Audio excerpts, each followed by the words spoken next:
Good morning. My name is Mike. I'm the editor of Mountain Gazette, and Mountain Gazette 202 is out the door. Subscribers are getting it, and since I'm just going to wrongfully assume that everyone listening to this lives in New York, let's go Mets. That's right. They had a great win. This might come back and bite me for rooting for a team in the playoffs that has historically lost all the time, but you know what's not losing?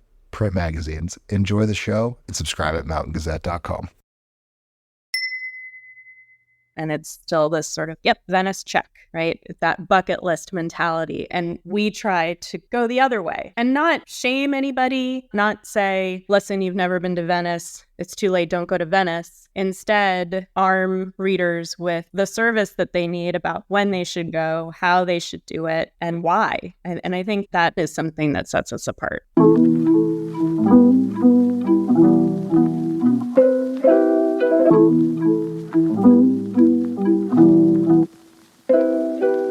Much of travel media comes with a kind of sheen to it, a gloss. Whether you're traveling Italy with a hungry celebrity or cruising Alaska in the pages of a magazine, the photos are big and photoshopped, the text kind of breathless. And while Afar has plenty of both, it just feels a bit different. It's not a magazine that puts a focus on consumption, but on feeling, on the experience of travel. Julia Cosgrove has been atop Afar's masthead from the start. She comes from a magazine and journalism family, and despite their warnings about the industry, she joined the family business anyway, because what kid listens to their parents? When the founders of Afar Media plucked her out of ReadyMade magazine and told her that no other travel magazine felt experiential to them, she understood and joined the team. Travel media has changed a lot over the years. One has to ask, what moves a media consumer more? A magazine article about a beach in Croatia, or the TikToks of numerous influencers on that same beach extolling its virtues, reaching their millions of fans? Afar doesn't care, because it believes in its mission and marches on, now in its 15th year, inviting its readers to experience the world by diving in. My name is Arjun Basu, and this is The Full Bleed. Tell us a bit about your story and how you arrived at Afar. Yeah, I grew up in a household of magazine makers and journalists. My father was a newspaper man turned magazine editor in New York and Los Angeles, and my mom was a wire service reporter turned magazine editor in New York and San Francisco. So magazines and media were ever present in my household growing up. My parents begged me to go to law school after graduating from college. I did not heed their recommendation and instead followed in their footsteps. And here I am today, about 22 years in to magazine media. What magazines did they edit?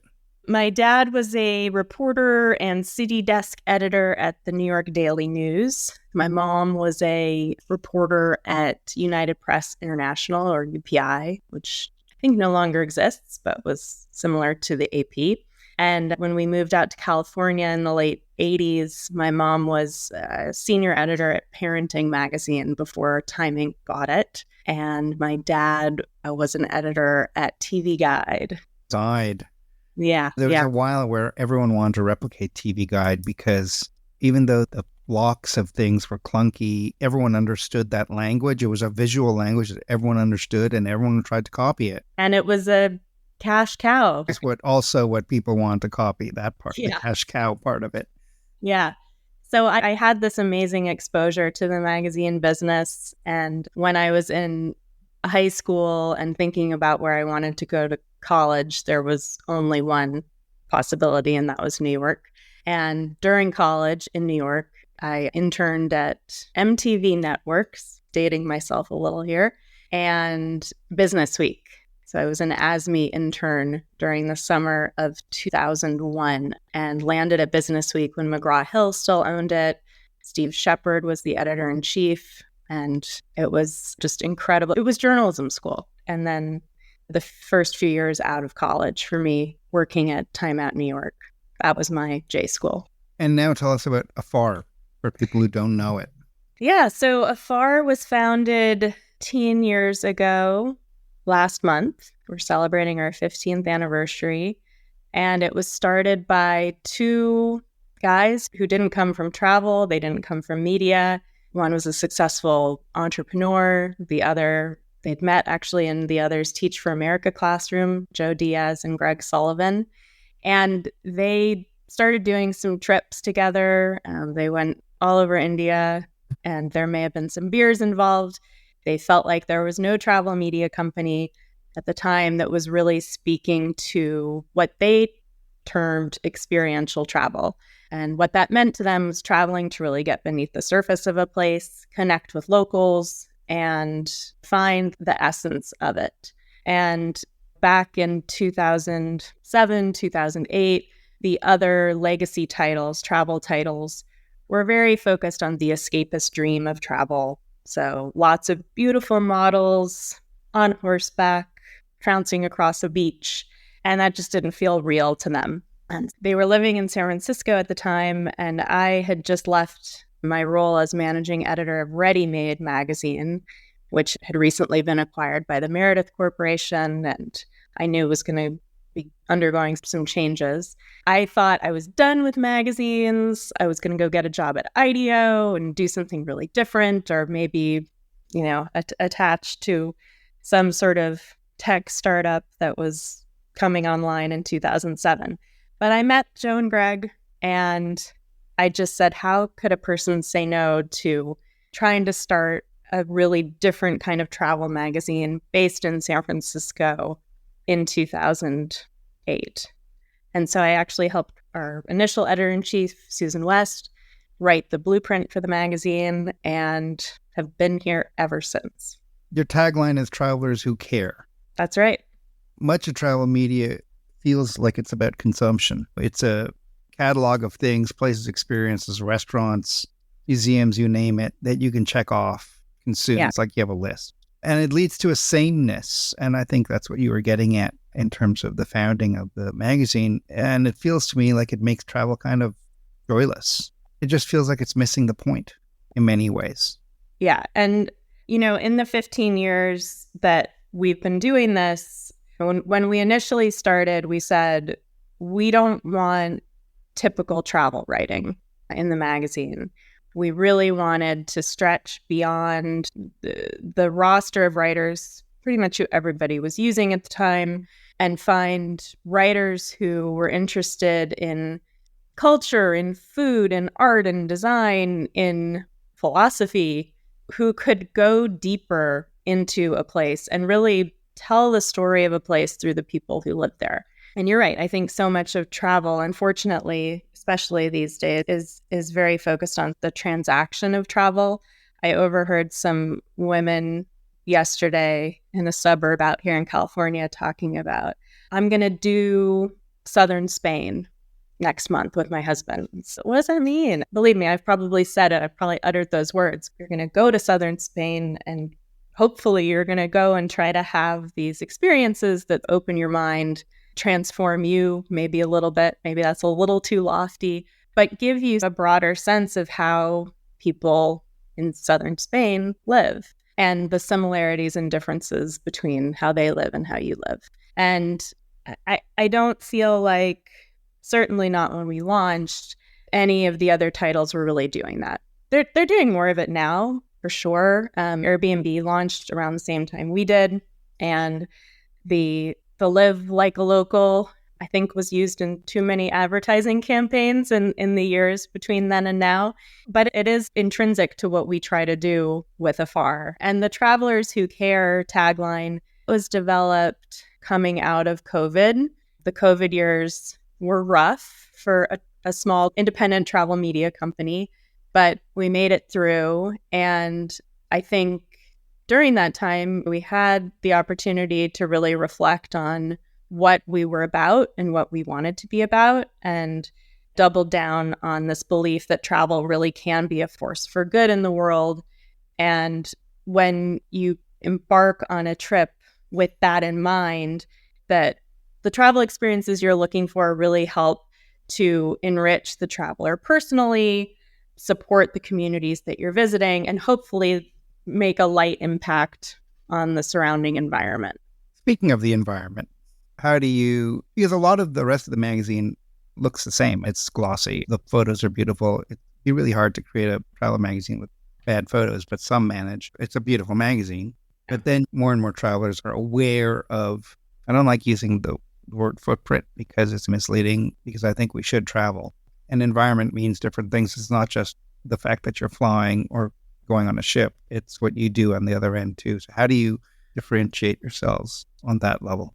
Yeah, I mean, we've published a lot of stories around the environmental impact of travel. We've written a lot about travel companies that are focused on ESG goals. I think, to me, again, coming out of this great pause in travel during COVID, I recoiled at the idea of revenge travel. That was a big kind of catchphrase in the last couple of summers, certainly.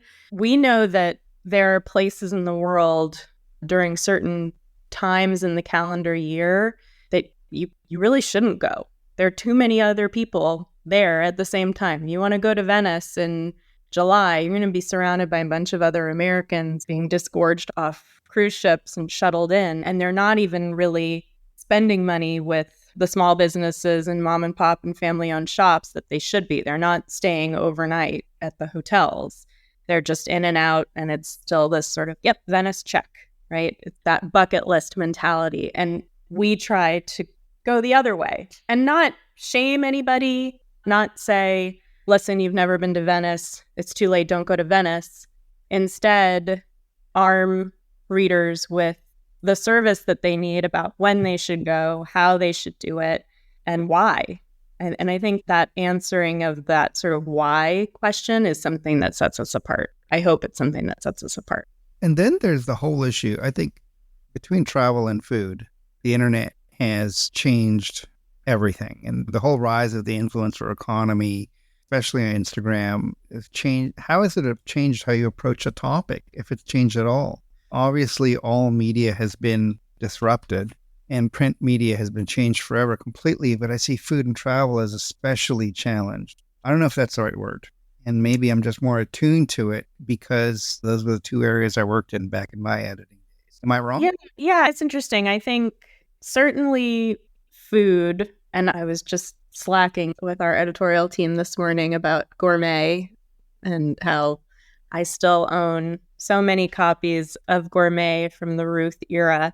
You had the end of Gourmet, you had Adam Rappaport's Bon Appetit, and that really did hit on a moment when younger people especially were just becoming so, I think, obsessed with food and restaurants and restaurant culture and chefs. And we did a little bit of that, but I would say one thing about Afar is we haven't really followed the trends as much as some other titles. And in some ways, I think that's helped us. It's helped set us apart.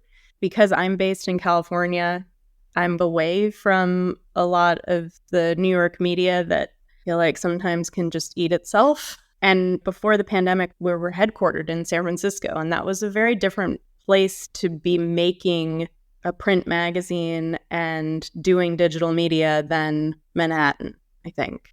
And yes, people use Google for restaurant recommendations and Resi and all of these other sort of ways of getting information, but I still think there's a lot of value that food titles, travel titles can bring to a reader about context, expertise, leaning maybe more into sort of the inspiration side of things, and then helping people move from, I'm dreaming about going to Tahiti this winter, and then leading them every step of the way, knowing that we're not doing the booking right now, but travel companies need us to help get travelers to that point where they are saying, I'm buying this trip. And without that, there's some stat that on an average trip that someone's planning, they're looking at 47 different sites. That's crazy. That is crazy. And that just means they haven't found someone that they trust yet. And that actually gets me into my next. I read this fascinating piece recently in Thrill List. And it was about people sharing their Google Docs with recommendations and almost like very personalized city guides for the most part. And to me, this was about a few things. One, it was the end of the travel guide. book that I just remember how big that section used to be in a bookstore, and it's really not there anymore. So a dissatisfaction with travel guides that existed, whether it's in web or print, the rise of the expert and the influencer, but really just as a trusted source, because people don't want to go to 47 websites. Some do it and research. You can't help them. But the absolute disruption of travel, again, like not just in media, but how people travel, where they stay, the rise of experiences and personalized tours. Are travelers different now, or are there just more types of travelers? Yeah, that's a good question. I do think travelers are different now. If we look at all of the research, Afar, when we started, we certainly didn't go out deliberately seeking affluent luxury travelers. That's sort of, they self-selected, they found us, but we really wanted to do what I call now conscientious travel as opposed to conspicuous travel. And I guess that gets at a little bit of that revenge travel thing. There are lots of people, mass travelers, who do just want to get on a tour bus and say, I saw the Eiffel Tower, I saw Leaning Tower of Pisa, been there, done that. But there are also a lot of affluent millennials for whom values matter. If they're going to go to a place, if they're going to book a hotel, they want to know that the values of that company are good, that they care about the planet, and that they're doing things to mitigate the climate crisis. There's also this kind of huge transfer of wealth that's happening from boomers to millennials, that's happening over the next 5 or 6 years. And this subset, travel, for better and for worse, travel is a right, not a privilege in certain respects. And so travel is how they live their life. They're always planning their next trip. Our average reader age now is 39. Average household income is over 400 grand.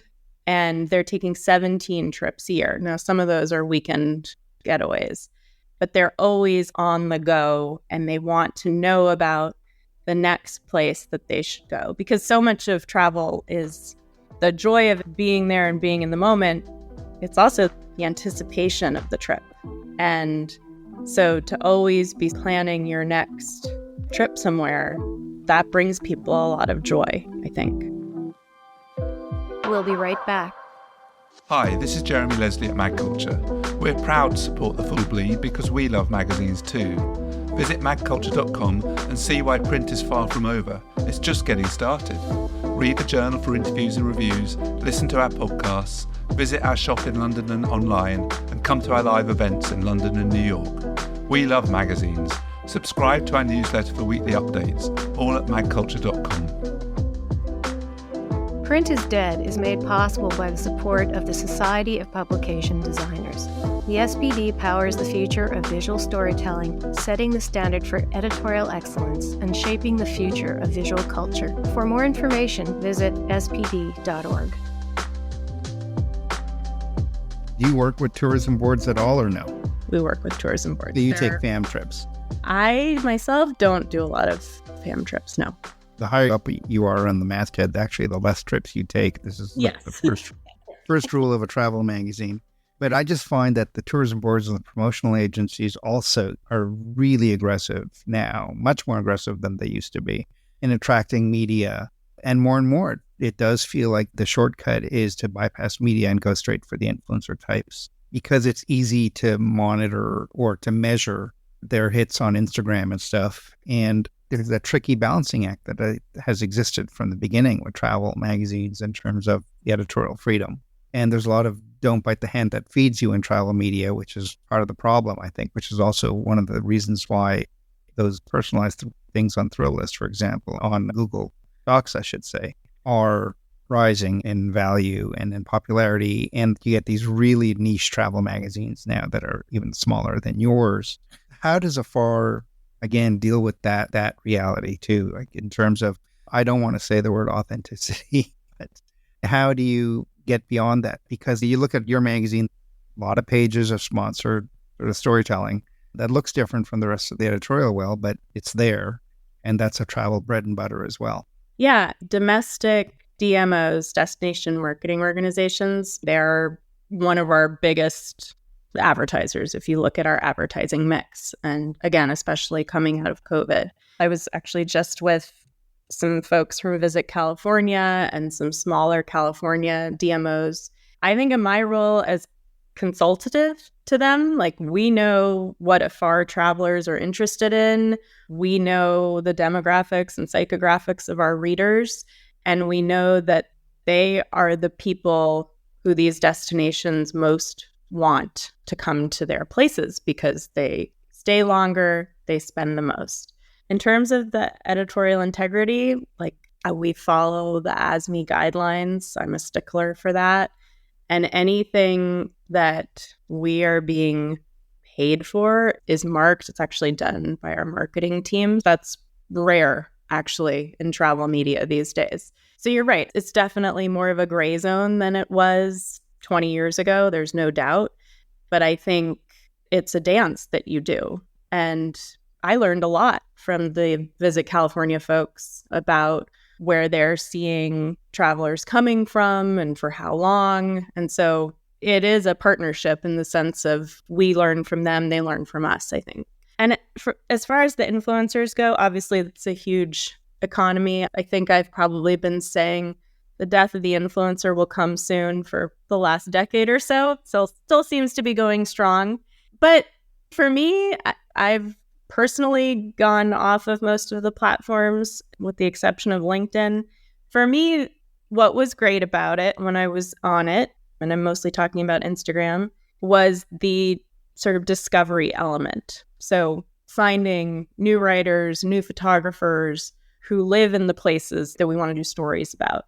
And I think some influencers who are able to build not only an audience for themselves, but who actually do have some expertise and some decent chops, they do great storytelling. And on Afar's channels, we're trying to figure out what the best way is to be working with more of them and figuring that out. What's going to feel real to our audience? PR people I've spoken to have pretty mixed feelings about working with them. Like anything, some of them are great. Others are just in it for the freebies and the press trips. But that was being said of travel writers when, Of course, launched 15 years ago. So it's just sort of part of the mix these days. Yeah, what a mix. Where does it go from here in terms of travel? In the research for this show, there's just so many interesting and new. I don't want to call them niche because travel is not a niche activity, but they are smaller. Their focus is just slightly different and they're still happening. So things are created because people want to do them, but because they haven't found what they need also. They just figure, I'm not alone in this. It's shrinking and growing at the same time in a weird way. Yeah, I was just on an all-staff call earlier this morning, and our fall Epic Trips print issue, it's our highest revenue issue since before COVID. So there's still not only an interest from advertisers in travel media, a big interest, there's also a sense of print, right? And I think what you're referring to is a lot of the sort of smaller, and they are niche. And niche isn't bad. Niche is a good thing. They know who they are. They have their brand identity down. There is still a desire for that. And I guess I'm sentimental about print. It's obviously just one piece on our whole brand wheel at this point. But I think it's still our most premium product. And I know that's a term that's being thrown around a lot right now in these circles. I think for Afar, for the next 15 years, we continue to get bigger and better. And the best magazines that I can think of, and I have, again, a West Coast bent, but are able to anticipate readers' needs and desires before the reader even knows what those are. And so we're talking, as everybody's talking, about how AI will change what Afar does. And I do think it's a tool that travelers will use. Maybe it will help them only visit 14 websites as opposed to 47 websites. But I still think there's a place that Afar has captured and will continue to capture for people who want, again, that sort of deeper, richer storytelling about how travel can change you and about why travel matters and how it can change how you see the world and yourself. And I also just think it just looks better in print. I did just hire a new creative director, Miley Holloman, whom I worked with 20 years ago at ReadyMade magazine. She was just most recently the CD at Wired. And we're just having so much fun working on print together again. And there is such a feeling of satisfaction when those final pages leave the building and when you get those first bounds. And I know that probably sounds to some listeners like I'm living in 1999, but the 90s are back. A lot of our listeners are print people. They'll be nodding their heads now. So you talked about your ecosystem overall. What are the elements? I know you have a website and stuff. What are the elements of the brand ecosystem? Sure. So actually, before the print magazine came out, our founders started a nonprofit foundation called Learning Afar. And to date, we've sent over 1,000 high school students and middle school students on trips both abroad and within the U.S. and kids who ordinarily don't get to travel beyond sort of the 6-block radius between school and home. And so that set the stage for the values of Afar even before the magazine existed. We've always thought travel is the best form of education. You get as many people traveling as possible from a young age. You open minds and hearts too. Learning Afar, then the print magazine, now published quarterly. You have afar.com, which has gone through all sorts of iterations. We were actually a Q&A site at one point in the early 2010s. And now we're publishing roughly 100 stories or so, a mix of travel news and intel and travel inspiration every month. And we've got a team that works so hard on that. And we've got podcasts. So we have Travel Tales, which is our narrative storytelling podcast. And we have Unpacked, which is a little bit more of service you can use, how to travel better, how to figure out the tips and tricks and hacks of travel. And we have a branded content wing that works on sponsored content and also on content that's licensed and white labeled to clients. And social platforms are ever growing, and newsletters. And I think in 2025, our thinking is newsletters and very specific features on social platforms will be where we put a lot of time and attention as search declines and as we try to be fortune tellers about what AI has in store for us. And what about things like curated tours or the more experiential stuff? Yeah, so in 2011, our founders got on a plane to Cairo when Mubarak was deposed. And they were, I think, the 2 out of 4 people who were staying at the Four Seasons in Cairo. And they realized that this is a place where tourism plays a very important role in the local economy. And they put out a call to see if anyone would like to join Afar in Egypt. And we had hundreds of responses.